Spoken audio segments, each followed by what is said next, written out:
This piece, and you can read it in The Drift, it's called Escape Artist, Romantasy at the End of the World. It's by Daniel Yadin.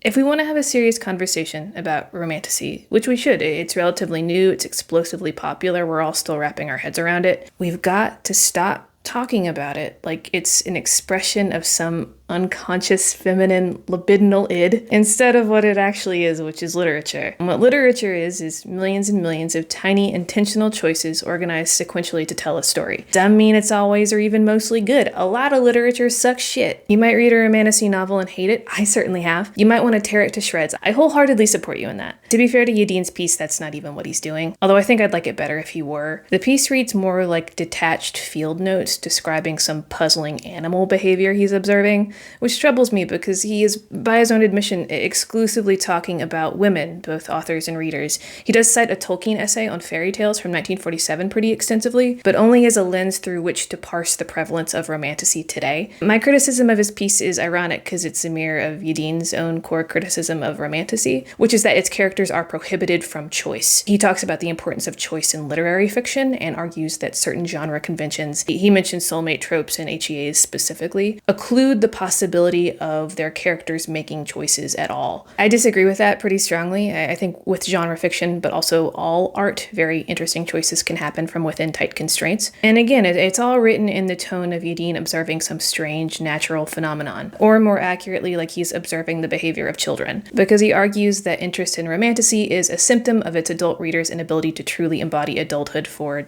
gestures at the world reasons. But reading a particular book is not a symptom inviting diagnosis. It's a choice, and that book itself is a series of choices, and you can criticize those choices, certainly, please do. But in order to do that without being a misogynist in a piece where you're talking exclusively about books written by women and the women who read them, you have to give those authors and readers the basic dignity of acknowledging those choices were made on purpose.